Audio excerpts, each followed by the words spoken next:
आप प्रवेश कर रहे हैं CNBC आवाज और इबेक्स कैश के शानदार स्टूडियो में। CNBC आवाज इबिक्स कैश स्टूडियो में आपका स्वागत है। मैं हूं मनीषा गुप्ता और ओमाइक्रॉन पर WHO के बयान और ईरान से बातचीत में पैदा हुए गतिरोध से क्रूड में जबरदस्त तेजी देखने को मिली है। वहीं बुलियन मार्केट्स में सोने चांदी में दबाव है। इन दोनों पर आज अपने खास मेहमानों MOFSL के किशोर नारने और IIFL सिक्योरिटीज के अनुज गुप्ता से बात करेंगे। वहीं सरकार ने शुगर मिलों से मंथली एक्सपोर्ट डेटा मांगा है ताकि जरूरत पड़ने पर एक्सपोर्ट सब्सिडी दी जा सके। इस खबर पर और जानकारी के लिए हमारे साथ जुड़ेंगे हमारे संवाददाता असीम मनचंदा। लेकिन शो की शुरुआत करते हैं खाने के तेल की कीमतों में आए उछाल से, जिस पर जानकारी देने के लिए हमारे साथ solvent extractor association of India के डॉक्टर BV मेहता हैं। आप सभी का स्वागत है कार्यक्रम में। डॉक्टर मेहता, आपसे ही पहले शुरुआत करते हैं क्योंकि खाने के तेलों में पिछले 2 दिनों में लगातार यहां पर बढ़त देखने को मिली है। पाम तेल की अगर कीमतें देखें तो वो भी 2 हफ्ते के लो से उभरती हुई नजर आई हैं और बाजार ये भी देख रहा है कि जिस तरह से मलेशिया इंडोनेशिया में प्रोडक्शन है, एक्सपोर्ट के नंबर्स हैं, वो भी यहाँ पर थोड़े से सपोर्टिव हैं। इसके अलावा एक और खबर भी है कि मलेशिया यहाँ पर ओवरनाइट ट्रेडिंग की भी शुरुआत कर सकता है। डॉक्टर मेहता, काफी सारे फैक्टर्स हैं बाजार में फिलहाल वॉच करने के लिए, आप किन पर नजर रखे हुए हैं? Manisha ji, thank you for inviting me. एक तो पहले जो अगर हम रेट की बात करें, 2-3 फैक्टर है जो लास्ट 2-3 दिन में फर्क पड़ा है। एक तो ओमिक्रॉन का जो, can you hear me? I can hear you. हाँ जी। क्या ओमिक्रॉन का जो इश्यू है, मेजर अनसर्टेनिटी पूरा वर्ल्ड में हुए, सारे कमोडिटी मार्केट पे इम्पैक्ट आई है। दूसरा जो फैक्टर है, क्रूड ऑयल की प्राइस फिर से ऊपर चढ़ने लगी है। Crude oil is again link with the biodiesel and biodiesel link with edible oil, vegetable oil. तो दूसरा वो फैक्टर है। तीसरा, जो अपने यहाँ सोयाबीन का अच्छा क्रॉप आने के बावजूद आज सोयाबीन के दाम इतने ऊपर है तो लोकल में क्रशिंग नहीं हो रहा है। आज इंडस्ट्री को डिस्पैरिटी है 3 से 4 हजार रुपए की लोकल सोयाबीन लेके प्रोसेस करने में। तो जो लोकल प्रोडक्शन बढ़ना चाहिए और नहीं बढ़ रहा है, उसके लिए इंपोर्ट पे ज्यादा निर्भर रहा है और इंपोर्ट की प्राइस बढ़ी तो इसके लिए लोकल प्राइस भी साथ में मूवमेंट कर रही है। अगर आप देखें फिर भी 14 अक्टूबर जब भी ड्यूटी रिवाइज की, तभी ग्राउंडनट के दाम थे 10 किलो का 1450, 3 तारीख का 1350 से 100 रुपया कम हुए हैं। कॉटन में कम से कम 21 रुपए पर किलो कम हुए हैं जी। सोया में 5 रुपए किलो पे कम हुए हैं। 14 अक्टूबर की कंपेयर में करो आज की तारीख में, सनफ्लावर भी कम से कम 15 रुपए किलो पे नीचे उतरा है और रेपसीड ऑयल 8 रुपए नीचे गया है और RBD ऑयल 4 रुपए खाली नीचे गया है। जैसे आपने बताया कि RBD ऑयल की परिस्थिति ऐसी है कि मलेशिया का जो स्टॉक का नंबर आ रहा है, लोअर आ रहा है और अभी भी मलेशिया इंडोनेशिया में पाम ऑयल के दाम नीचे गिर नहीं रहे। उसका एक वजह ये भी है, heavy duty impose by Indonesia and levy, जो उसके वजह से भी आज जो पाम की रियल प्राइस है, अगर आप देखें आज जो क्रूड पाम ऑयल है 1375 है, प्रोडक्शन कॉस्ट इज हार्डली $400। तो you can imagine, and Indonesia $400 to $500 government of Indonesia charge them. तो सारे मिला के जब यहाँ आता है तेल, तो तेल महंगा आता है। अपने यहाँ तो ड्यूटी खास तौर पर है नहीं, 5% की ड्यूटी है, सॉरी 8.5% की ड्यूटी है। पाम ऑयल में ड्यूटी का अपने यहाँ प्रेशर नहीं है, तो वहां के जो इंपोर्ट हो रहा है उसमें ज्यादा प्रेशर है, उसकी वजह से प्राइस ऊपर है और पाम ऊपर रहा है तो उसके साथ सोया और सनफ्लावर भी ऊपर रहा है। मगर एक चीज जरूर है, लोगों को ध्यान पाम से हटके अभी सोया और सनफ्लावर पे ज्यादा है क्योंकि अपना विंटर आ रहा है, ज्यादा डिमांड आपकी सोया और सनफ्लावर की रहेगी। और एक अच्छी खबर आज जो आई है नई है कि जो अपने एकरेज मस्टर्ड का काफी बड़ा है, 18 लाख हेक्टेयर बढ़ गया ये साल। कैन यू इमेजिन, जो लास्ट ईयर यही टाइम पे लगभग 60 लाख हेक्टेयर था, अभी 78 लाख हेक्टेयर की मस्टर्ड की बुआई हुई है। तो डेफिनेटली मस्टर्ड का एक अच्छे क्रॉप सामने आ रहा है और अब तक वेदर काफी अच्छा रहा है और जो बारिश हुई थोड़े दिन पहले उसके भी एक काफी फर्क पड़ा है। और and we are keeping of finger cross, अगर मौसम ठीक रहा तो ये साल एक रिकॉर्ड मस्टर्ड का उत्पादन भी होगा। तो वो भी एक फैक्टर है, पॉजिटिव फैक्टर है। सोयाबीन के इतना बड़ा क्रॉप है, वो भी एक पॉजिटिव फैक्टर है, मगर because of the high price local price नहीं गिर रही है। जी हाँ, आपने काफी सारे यहाँ पर फैक्टर्स गिनवाए हैं, इंटरनेशनल मार्केट्स में भी, इंडियन मार्केट्स में भी, वेदर को लेकर भी, और काफी हद तक एक पॉजिटिविटी बनती हुई नजर आई है। और आपका पॉइंट वेल टेकन है कि यहाँ पर सोयाबीन, रादर सोया ऑयल और सनफ्लावर ऑयल पर यहाँ पर नजर रहेगी। इंटरनेशनल मार्केट्स में पाम यहाँ पर तेज है, और मस्टर्ड की जिस तरह की फसल है तो यहाँ पर भी अच्छी खासी तेजी की उम्मीद।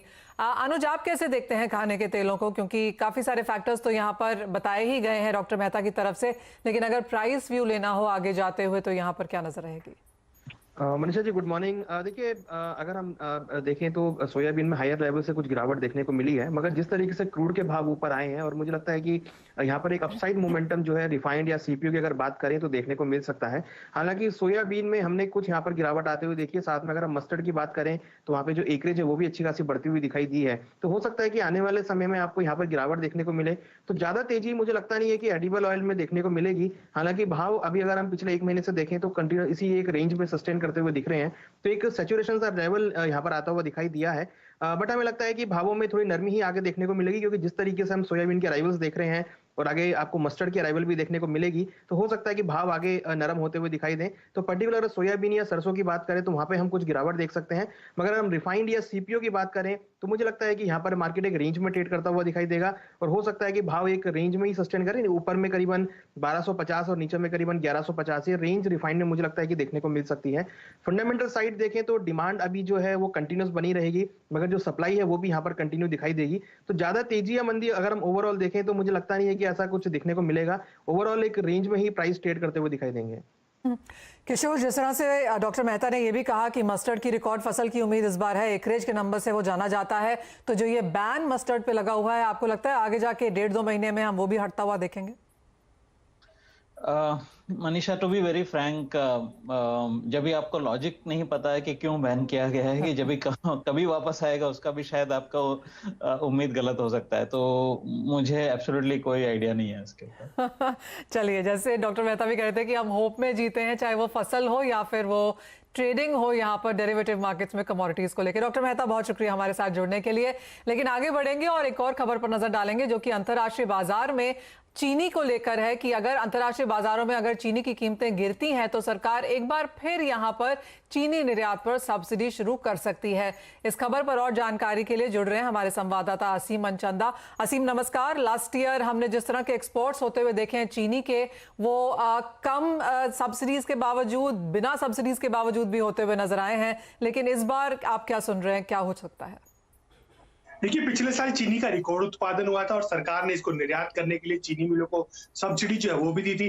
करीबन 50 लाख टन निर्यात करने के लिए सब्सिडी दी गई। उसके बाद अंतर्राष्ट्रीय बाजार में कीमतें जो है काफी तेजी से बढ़ी, तो सरकार ने अगस्त में सब्सिडी को डिसकंटिन्यू जो है वो कर दिया।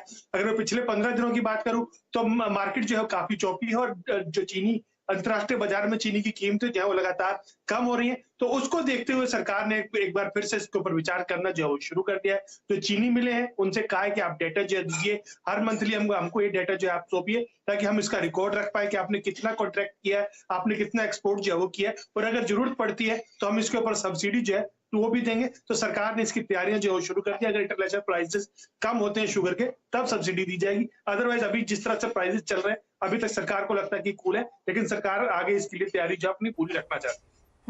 असीम, काफी इंपॉर्टेंट खबर है वो, क्योंकि हमने जो सुना था कि उसको शायद यहाँ पर रिन्यू नहीं किया जाएगा, लेकिन इंटरनेशनल मार्केट्स में चीनी के भाव 4.5 साल के हाईज छूने के बाद अब यहाँ पर 3 महीने के लोज पर कारोबार कर रहे हैं। तो क्लियरली इसीलिए सरकार ने यहाँ पर ये मंथली डेटा भी मांगा है मिलों की तरफ से, कि अगर एक्सपोर्ट्स कम होते हैं, अगर अंतर्राष्ट्रीय बाजारों में चीनी की कीमतें कम रहती हैं, तो सरकार फिर से इसके ऊपर विचार कर सकती है। चीनी यहाँ पर डेरिवेटिव मार्केट्स में तो ट्रेड नहीं होती, और स्पॉट में भी आपको बता दें कि 31 रुपए यहाँ पर एक मिनिमम सेलिंग प्राइस है। लेकिन चीनी के जो स्टॉक्स हैं यहां पर डेफिनेटली हमने कुछ बहुत यूफोरिया वापस लौटते हुए देखा है। लेकिन इसी के साथ रुकेंगे एक ब्रेक के लिए। जब लौटेंगे तो अपने खास मेहमानों से बात करेंगे कच्चे तेल की कीमतों में आई तेजी की, और सोने चांदी की कीमतों पर आप क्या करें, इस पर भी जानेंगे उनका view.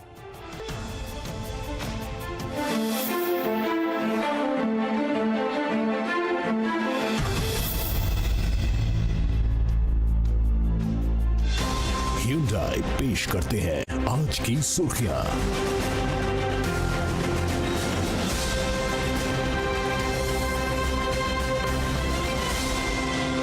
Hyundai, we're going beyond mobility, and you're welcome to join us.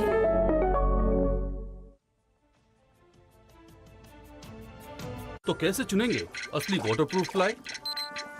Boiling water test साबित करे सैनिक 710 है असली वाटरप्रूफ प्लाई। Sanic 710 ply, सिर्फ 102 rupees per square foot. RateGain Travel Technologies Limited now makes an initial public offering of equity shares of face value of ₹1 each for cash at a premium. The 100% book build issue being offered in a price band of 405 to 425 rupees per equity share. Opens on December 7th, closes December 9th, 2021. For risk factors and more details, refer to the red herring prospectus. Sir tenant तो मिल जाएगा पर 1 महीने का brokerage लूंगा। अच्छा, मतलब 1 महीना टेनेंट आपके घर में रहेगा? आप मजाक कर रहे हो ना? शुरुआत किसने की? घर मेरा, फर्नीचर मेरा और 1 महीने का ब्रोकरेज आपका। ब्रोकरेज क्यों देना? nobroker.com है ना? nobroker.com।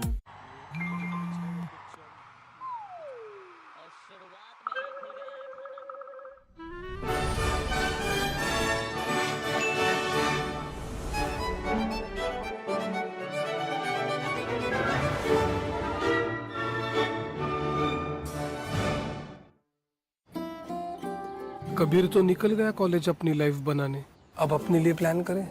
अब अपने लिए बच्चे जिंदगी की खोज में निकल जाएंगे तो आज ही अपना रिटायरमेंट HDFC लाइफ के साथ प्लान कीजिए। मतलब रिटायरमेंट अपनी शर्तों पे। HDFC लाइफ, सर उठा के जियो। Junka, the end. श्री जनरोधक सीमेंट। Junka, the end.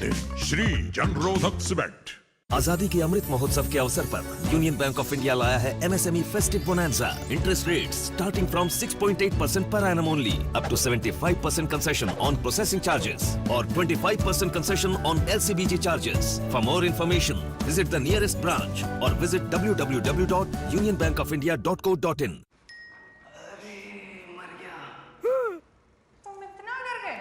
अब क्या किया? शेयर्स में ट्रेडिंग। तुम्हें 5 पैसा नहीं पता? ओए, अब तो सबको पता है। 5 पैसा पर मिलते हैं रिसर्च टूल्स, पोर्टफोलियो एनालिटिक्स और इन्वेस्टमेंट आइडियाज भी। डाउनलोड 5 पैसा नाउ। अब तो सबको पता है 5 पैसा के साथ निवेश बिना आसान और लाभदायक भी। Investments in securities market are subject to market risk. Read all the related documents carefully before investing. Odor-free bamboo fabric by Ciarons. Feel the freshness. मोहल्ले का पहला डांस स्टूडियो। स्मार्ट है ना? बिल्कुल। अब make a very smart move. ARQ prime recommendations के साथ stock market enter करो। पेश है स्मार्ट लोगों का very smart choice, angel one, आगे बढ़ने का स्मार्ट सौदा। Investments in securities markets are subject to market risks. Read all the related documents carefully before investing.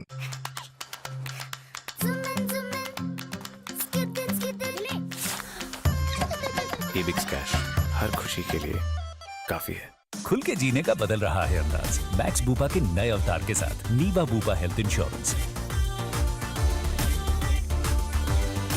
मैं कर रहा हूँ जिंदगी को क्लेम और आप? जिंदगी को क्लेम कर ले। फिर नहीं तारीख, कोर्ट कचहरी का मैटर है ना, ऊपर नीचे होता रहता है। ये जनाब हुमा फिराकर सिर्फ आपसे पैसे निकलवाना चाहते हैं। आपकी परवाह करने वाले करते हैं सीधी बात, जैसे करता है IIFL finance. IIFL gold loan, branch में सोना दो, 5 मिनट में पैसा लो, ज्यादा लोन की रकम, झंझट सबसे कम। IIFL फाइनेंस, सीधी बात। ये कैसे हुआ? मैंने बनाया माई सेल्फ मिस्टर जंग। मैं इस घर के सरियों में जंग फैला रहा हूँ। तुम भी घर बनवा रहे हो ना? हाँ। आऊंगा मिलने। नहीं आ पाओगे। क्यों? क्योंकि ये अपना घर श्री जंगरोधक सीमेंट से बनाएंगे। जंका दी एंड श्री जंगरोधक cement. Congratulations, Rahul. Thank you. आज से ये चेयर तुम्हारी। It's an honor, sir. But sir, इतनी बड़ी जिम्मेदारी, पता नहीं स्टाफ मुझे पसंद करेगा कि नहीं। तुम उनका ख्याल रखोगे ना राहुल, तो वो तुम्हारा और कंपनी का ख्याल रखेंगे। Here's a good way to show you care. LIC's pension and group scheme, pension, gratuity और रिटायरमेंट बेनिफिट्स आसानी से मैनेज करता है। मतलब एम्प्लॉइज खुश तो कंपनी भी खुश।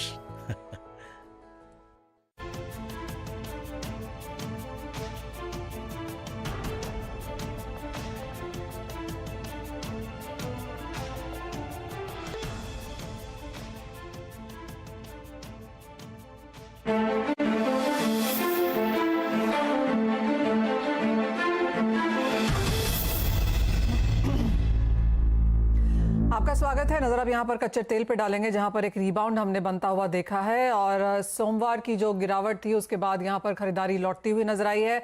$70 के ऊपर दोनों ही क्रूड वैरायटीज फिलहाल आपकी स्क्रीन पर। किशोर, कैसे देखते हैं आप क्रूड ऑयल प्राइसेस में? वॉलेटिलिटी यहाँ पर जारी है, दिन की 4-5% की तेजी अब आम बात होने लगी है।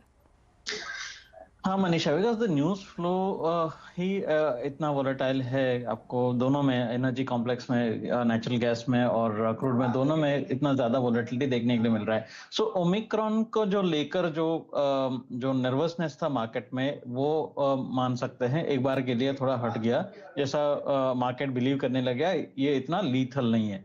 नंबर 1। नंबर 2, ओपेक का जो इंटेंशंस है स्पेशली कि सप्लाई को कंटिन्यू रखने का, और दूसरा सऊदी जो प्राइस हाइक किया था वो भी एक क्लियर सिग्नल मार्केट में भेज रहा है कि ओपेक काफी स्ट्रांग होल्ड पकड़ के रखा हुआ है, but at the same time demand इतना खास नहीं है। सो वोलेटिलिटी आपको हर तरीके के, मतलब पुश एंड पुल फैक्टर्स दोनों मार्केट में है। तो आज के लिए देन अगेन इसमें बाइंग ही करना चाहिए, बिकॉज ओमिक्रॉन रिलेटेड जो डर है वो मार्केट से निकल गया है, तो वो थोड़ा सा प्रीमियम लौट के आ जाएगा। 5270 के आसपास मैं बाय पोजीशन सजेस्ट करूंगा। 5230 का इंट्राडे स्टॉप लॉसेस मेंटेन कर सकते हैं। टारगेट्स आपको हो सकता है 5350 के आसपास। किशोर, इसके अलावा मेटल्स में क्या रुख बनता हुआ देखते हैं? क्योंकि एल्यूमिनियम में कुछ गिरावट यहाँ पर बनते हुए नजर आई है, मेटल्स भी यहाँ पर चॉपी हो चले हैं। जैसे आपने कहा कि बहुत ज्यादा न्यूज और इवेंट बेस्ड ये ट्रेडिंग हो रही है। मेटल्स में आई थिंक मेरा one of the favourite metal for this year, I think this year and next year, specially 2022 calendar year के लिए भी निकल काफी अच्छा तेजी आपको देखने के लिए मिल सकता है। खास करके से अगर निकल का थोड़ा भी फंडामेंटल्स देखेंगे, 2,60,000 2,70,000 टन का एलएमए इन्वेंट्री होना चाहिए था, जो मतलब पिछले 6 महीने पहले अभी 1,20,000 टन के आसपास हो गया, विच इज मतलब लेस देन हाफ। 1,20,000 टन में भी आधा तो कैंसल्ड वारंट हो गया, उसका मतलब कि वो भी इन्वेंट्री निकलने वाला है। और शंघाई में देखेगा तो हाल फिलहाल के लिए 5,000 टन पड़ा हुआ है, तो बेयर मिनिमम इन्वेंट्रीज में आ गया। Stainless steel super demand cycle में चल रहा है, उसके साथ साथ जो ईवी का जो बैटरी डिमांड बहुत हल्का है, but still it's a growing sector. तो मेरे हिसाब से निकल बहुत ही अच्छा मेटल है। शॉर्ट टर्म में यस, अभी आप इंट्राडे के लिए अगर देखना चाहते हो तो 1540 के आसपास में बाइंग का सलाह दूंगा। 1527 का स्टॉप लॉसेस मेंटेन करना चाहिए एंड 1560 1570 के टारगेट्स के लिए। बट अगर if you are looking at मतलब 3 to 6 मंथ्स का पर्सपेक्टिव, प्रॉब्ली आपको 2000 के ऊपर का लेवल्स आपको निकल में देखने के लिए मिल सकता है। बात अब यहाँ पर सोने चांदी की कर लेते हैं। और अनुज, यहाँ पर क्या व्यू बनता हुआ नजर आ रहा है? क्योंकि अपने हाई से फिर यहाँ पर गिरावट है। क्लियरली जिस तरह की स्ट्रेंथ डॉलर में है और इंटरेस्ट रेट्स के ऊपर यहाँ पर बाजार की नजर रहेगी। अगले हफ्ते 10 दिन में काफी हद तक सेंट्रल बैंक्स की यहाँ पर मॉनेटरी पॉलिसी मीटिंग्स भी हैं। मनीषा जी, देखिए अगर हम प्राइस देखें तो 1780 के आसपास कंसोलिडेट कर रहा है, और हम पिछले 2 हफ्ते से देखें तो मार्केट इसी रेंज में ट्रेड करता हुआ दिख रहा है। और एमसीएक्स में करीबन 47,800 47,900 के आसपास ट्रेड कर रहा है, और नीचे लेवल्स पे भी अच्छा खासा सपोर्ट लेता हुआ दिख रहा है। हालांकि जो फंडामेंटल फैक्टर है वो थोड़े से चॉपी यहाँ पर आते हुए दिखाई दिए हैं, इंटरेस्ट रेट को लेकर या सेंट्रल बैंक की मीटिंग को लेकर या फिर डॉलर में जो स्ट्रेंथ है। बट उसके बावजूद भी अगर हम देखें तो गोल्ड कहीं ना कहीं लोअर लेवल पर थोड़ा सपोर्ट लेता हुआ दिख रहा है, क्योंकि जिस तरीके से ओमिक्रॉन फैला है उससे एक मार्केट को सपोर्ट आता हुआ दिखाई दिया है। तो ज्यादा गिरावट हमें लगता है कि यहाँ पर देखने को नहीं मिलेगी। हमें लगता है कि मार्केट एक रेंज में ही ट्रेड करता हुआ दिखाई देगा। एक्सपेक्टेड है कि मार्केट गोल्ड का भाव करीबन नीचे में 47,500 और ऊपर में 48,200, मींस इंटरनेशनल मार्केट में अगर देखें तो करीबन 1760 से लेकर $1,820, ये एक रेंज टाइट रेंज रहेगी जहां पर हम मूव करते हुए देखेंगे। हालांकि दिसंबर महीने में ज्यादा मूवमेंट एक्सपेक्ट नहीं कर रहे हैं, क्योंकि ज्यादा मेजरली कोई ऐसा डेटा नहीं रहेगा। बट मुझे लगता है कि फिर भी जो हमारी स्ट्रेटेजी रहेगी यहाँ पर बाय ऑन डिप्स की ही रहेगी, क्योंकि जिस तरीके से फंडामेंटल फैक्टर्स हैं और जो ओमिक्रॉन की वजह से हमने जो इकोनॉमी के अंदर थोड़ा सा लॉकडाउन और फ्लाइट बंद होते हुए देखी है, तो थोड़ा सा पैनिक सिचुएशन तो है ही यहाँ पर। उससे हमें लगता है कि थोड़ा सपोर्ट जो है गोल्ड को आता हुआ दिखाई देगा। तो गोल्ड के अंदर हमारी खरीदारी की सलाह रहेगी। ऊपर में 48,200 तक के लेवल और इंटरनेशनल मार्केट में $1,800 तक के लेवल दोबारा देखने को मिल सकते हैं। ऑलराइट, तो ये व्यू है यहाँ पर नॉन एग्री स्पेस में। कच्चे तेल में खरीदारी की राय है। मेटल्स में यहाँ पर निकल टॉप ट्रेंड में है, और जहां तक सोने चांदी की बात है, कुछ बहुत समय यहाँ पर अभी भी ये रेंज में बिता सकता है। बहुत शुक्रिया किशोर, अनुज, साथ जोड़ने के लिए, तमाम कमोडिटीज पर राय देने के लिए। इसी के साथ अब आगे बढ़ेंगे और कॉइन DCX और CNBC आवाज लेकर आए हैं क्रिप्टो निवेश डिजिटल धन, लेकर आएंगे आपके लिए segment. Coin DCX and CNBC Awaaz present Crypto Nivesh Digital Dham. नमस्कार, कॉइन डीसीएक्स और सीएनबीसी आवाज प्रेजेंट क्रिप्टो निवेश डिजिटल धन में आपका बहुत बहुत स्वागत है। फटाफट कुछ शानदार बातें, कुछ बेहतरीन बातें, कुछ काम की बातें। तो क्रिप्टो बाजार वोलेटाइल यानी अस्थिर होते हैं। एक ही दिन में अंदर कीमतों में उतार चढ़ाव बाजार के लिए सामान्य सी बात है। क्रिप्टो करेंसी की कीमतों को प्रभावित करने वाले फैक्टर्स के बारे में आज आपको विस्तार से बताते हैं। मांग कैसे कीमतों पर असर डालती है। खरीदारों की भारी मांग या डिमांड से कॉइन्स की कीमतें बढ़ जाती हैं। अगर किसी टोकन की आपूर्ति अधिक है लेकिन मांग कम है तो कीमतें गिरती भी हैं। टोकन की उपयोगिता, जी हां, ये कॉइन की उपयोगिता पर निर्भर करती है। इसके प्लेटफॉर्म पर स्मार्ट कॉन्ट्रैक्ट बनाए जा सकते हैं। अगला है माइनिंग। मुश्किल माइनिंग प्रक्रिया की वजह से आपूर्ति में कठिनाई होती है। फिर है मास एडॉप्शन। क्रिप्टो में निवेश करने वाले ज्यादा से ज्यादा लोगों की वजह से इसकी कीमतों में हम देखते हैं वृद्धि आती है। वही डिमांड सप्लाई की बात है। उसके बाद आता है पॉलिटिकल रिस्क। कई देशों में फिएट करेंसी के हाई इन्फ्लेशन की संभावना ने क्रिप्टो को अपनाने के लिए प्रेरित किया। बात करते हैं क्रिप्टो एक्सचेंजेस की। तो डेडिकेटेड एक्सचेंजों पर क्रिप्टो ट्रेड के चलते ट्रेडर्स को ज्यादा खरीद और बिक्री के विकल्प मिलते हैं और इस वजह से भी क्रिप्टो के निवेश में बढ़ोतरी होती है। विश्व स्तर पर 10,000 ऑड क्रिप्टो मौजूद है। इंडियन एक्सचेंज 150 से 200 क्रिप्टो के बीच ट्रेड ऑफर करते हैं। फिर कंपटीशन, हाँ भाई, इतने सारे होंगे तो कंपटीशन तो होगा। कई नए प्रोजेक्ट्स और कॉइन्स हैं जो हर दिन लॉन्च होते रहते हैं। क्रिप्टो स्पेस में होने वाली बड़ी कार्यक्षमता भी क्रिप्टो बाजार की सामान्य अस्थिरता में एक अहम भूमिका निभाती है। इंटरनल गवर्नेंस यानी आंतरिक शासन, जी हां, क्रिप्टो नेटवर्क ज्यादातर कम्युनिटी बेस्ड होते हैं। गवर्नेंस टोकन होल्डर्स को प्रोजेक्ट्स के आने वाले भविष्य के मामले में अधिकार देते हैं। प्रूफ ऑफ वर्क से प्रूफ ऑफ स्टेक में बदलने से कीमतों पर असर आता है। निवेशकों को क्रिप्टो डेवलपर्स और गवर्नेंस के नियमों में स्थिरता पसंद आती है। रेगुलेशन और लीगल रिक्वायरमेंट्स भी जरूरी होती है भाई। क्रिप्टो स्पेस में रेगुलेशन की पहल पर भ्रम की स्थिति ने पहले से ही अस्थिर क्रिप्टो बाजार को और अस्थिर कर दिया है। सरकार नियामक के नकारात्मक नियम या रुख भी क्रिप्टो मूल्य को प्रभावित करते रहते हैं। तो ये वो कुछ बातें हैं जो क्रिप्टो की डिमांड, सप्लाई, प्राइस सबको इंपैक्ट करती है, लेकिन आपके लिए जानना थी जरूरी। आई होप कि ये बातें आपके काम आएगी। तो चलिए, हमेशा की तरह छोटे में बड़ी बात करके अब हम आपसे लेते हैं इजाजत। फिर मिलेंगे और बताएंगे कुछ अच्छी बात। तब तक के लिए अपना ख्याल रखिए और मास्क लगाना शुरू कर दीजिए। Take care, bye bye. Coin DCX and CNBC Awaaz present Crypto Nivesh Digital Dham.